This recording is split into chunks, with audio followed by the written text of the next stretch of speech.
आज का पहला पाठ टोबित का ग्रंथ अध्याय 1 पद संख्या 1 से 2, अध्याय 2 1 से 8। टोबित का जीवन चरित्र। टोबित टुबिएल का पुत्र था। टुबिएल अनानिएल का, अनानिएल अदुएल का और अदुएल गबाएल का पुत्र था, जो असाएल के कुटुंब और नप्ताली के वंश का था। वह असूरी राजा सलमन एसेर के राज्यकाल में बंदी बना कर तिस्बे से निर्वासित किया गया।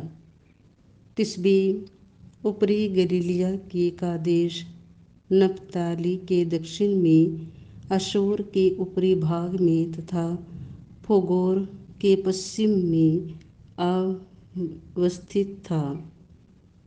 इस एसेरदोन के राज्यकाल में मैं फिर अपने घर वापस आया और मुझे फिर अपनी पत्नी अन्ना और अपना पुत्र टुबियाह मिले। जब पिन्तेकोस्त अर्थात सप्तों के पर्व के दिन मेरे लिए उत्तम भोजन तैयार किया गया, तो मैं खाने बैठा। मैंने बहुत से खाद्य पदार्थ देखकर अपने पुत्र से कहा, जाओ और निनवे में निर्वासित अपने प्रभु भक्त भाइयों में जो मिले उन्हें ले आओ, जिससे वे मेरे साथ भोजन करें। मैं तुम्हारी प्रतीक्षा करूँगा। वह गया और लौट कर बोला कि एक इस्राएली की गला घोंट कर हत्या कर दी गई है और वह बाजार में पड़ा है। मैं तुरंत उठकर खड़ा हुआ और अपना भोजन छोड़कर शव के पास पहुंचा। मैंने उसे उठा लिया और सूर्यास्त के बाद दफनाने के लिए छिपे छिपे अपने घर ले गया। शव को छिपाने के बाद मैंने उदास होकर भोजन किया। मुझे नबी आमोस की यह वाणी याद आई, जो उन्होंने बेतेल में कही थी, तुम्हारे पर्व के दिन दुख में और तुम्हारे गीत विलाप में परिणत हो जाएंगे। और मैं रोने लगा। सूर्यास्त के बाद मैं उस शव को दफनाने गया। मेरे सभी पड़ोसी यह कहते हुए मेरा उपहास करते थे, यह व्यक्ति अब भी नहीं डरता। इस काम के लिए इसे मरवा डालने के लिए ढूंढा गया है और इसे भागना पड़ा। देखो, यह फिर मुर्दों को दफनाता है। यह प्रभु की वाणी है।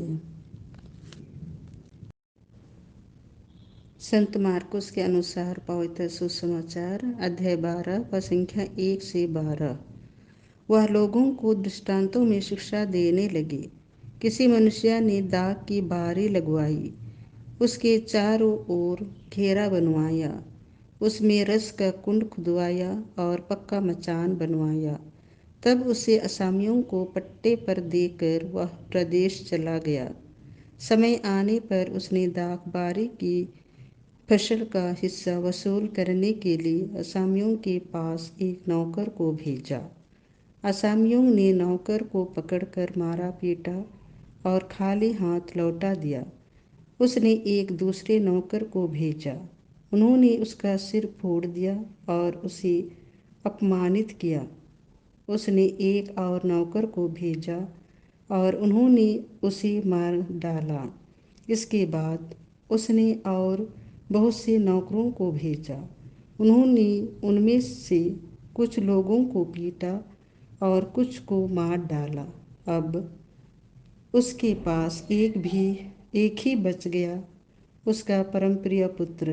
अंत में उसने यह सोचकर उसे उनके पास भेजा कि वे मेरे पुत्र का आदर करेंगे। किंतु उन असामियों ने आपस में कहा, यह तो उत्तराधिकारी है, चलो हम इसे मार डालें और उसकी विरासत हमारी हो जाएगी। उन्होंने उसे पकड़कर मार डाला और दाखबारी के बाहर फेंक दिया। दाखबारी का स्वामी क्या करेगा? वह आकर उन असामियों का सर्वनाश करेगा और अपनी दाखबारी दूसरों को सौंप देगा। क्या तुम लोगों ने धर्म ग्रंथ में यह भी नहीं पढ़ा? कारीगरों ने जिस पत्थर को बेकार समझकर निकाल दिया था, वही कोने का पत्थर बन गया है। यह प्रभु का कार्य है। यह हमारी दृष्टि में अपूर्व है। वे समझ गए कि ईसा का यह दृष्टांत हमारे ही विषय में है और उन्हें गिरफ्तार करने का उपाय ढूंढने लगे, किंतु वे जनता से डरते थे और उन्हें छोड़कर चले गए। यह प्रभु का सुसमाचार है।